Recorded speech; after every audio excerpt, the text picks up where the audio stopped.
চাওক লাখ লাখ মানুহৰ মাজত মানে শ জিলাৰ মাজত আপোনালোকে ইয়াতে আহি ডাঙৰকৈ লিখা আছে দেখিবলৈ পাব নীল বাগান আৰু যেটি হল মোৰ ইমোশন যেটি হল মোৰ আবেগ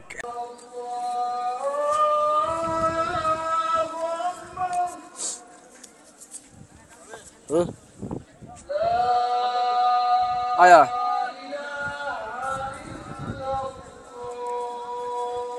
আসসালামু আলাইকুম ওয়া ৰাহমাতুল্লাহি ওয়া বাৰাকাতুহু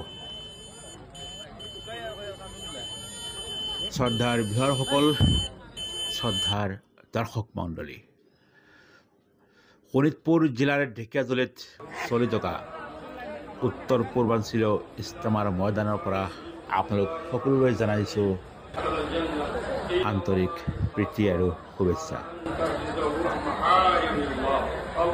আপোনালোকে নিশ্চয় জানে তিনিদিনীয়া কাৰ্যসূচীৰে অসমৰ শোণিতপুৰ জিলাৰ ঢেকিয়াজুলিত আৰম্ভ হৈছে নৰ্থ ইষ্ট ইজতেমা। যি ইজতেমাত কেৱল অসমৰ নহয় উত্তৰ পূৰ্বাঞ্চলৰ বিভিন্ন অঞ্চলৰ পৰা বিভিন্ন গাঁৱৰ পৰা বিভিন্ন ঠাইৰ পৰা লাখ লাখ মানুহ আহি ইতিমধ্যে সমবেত হৈছে। লাখ লাখ মানুহ আহি উপস্থিত পৰিছে ঢেকিয়াজুলিৰ জয়নগৰ পথাৰ, যিখন পথাৰত অতি সুন্দৰ আৰু শৃংখলাবদ্ধভাৱে আয়োজন কৰা হৈছে 2025 বৰ্ষৰ নৰ্থ ইষ্ট ইজতেমা। খুব সুন্দৰ পৰিপাটি আৰু অতি মাৰ্জিত ব্যৱস্থাৰ মাজেৰে আজিৰ পৰা আৰম্ভ হৈছে শোণিতপুৰ জিলাৰ ঢেকিয়াজুলিত উত্তৰ পূৰ্বাঞ্চলীয় ইজতেমা। ইমান বিশাল ইজতেমা, ইমান ডাঙৰ এটা আয়োজন, ইমান ডাঙৰ এটা ব্যৱস্থা, ক'তো কোনো ধৰণৰ খুঁটি নাই, ক'তো কোনো ধৰণৰ হাই উৰুমি নাই, ক'তো কোনো ধৰণৰ বেজাল নাই।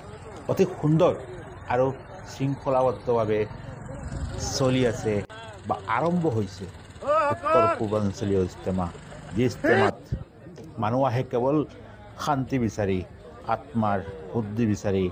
ইয়াতে মানুহ আহে কেৱল আল্লাহ বিচাৰি, নিজক সম্পূৰ্ণৰূপে সঁপি দিয়ে মানুহে সৃষ্টিকৰ্তাৰ ওপৰত, যাতে তেওঁ ইয়াৰ পৰা পুণ্য অৰ্জন কৰি ভালদৰে ঘৰত উভতি যাব পাৰে।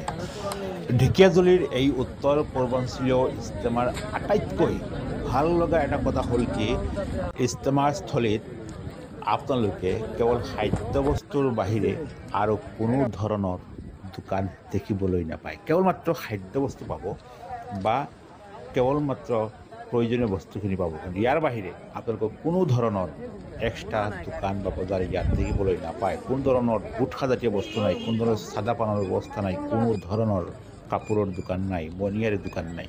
কেৱল আছে খাদ্যবস্তুৰ দোকান, মানে কেৱল খোৱা বস্তু আপোনালোকে পাব, হোটেল পাব, কিন্তু কোনো ধৰণৰ নিচাজাতীয় বা গুটখাজাতীয় পান মছলা জাতীয় বস্তু নাপায়।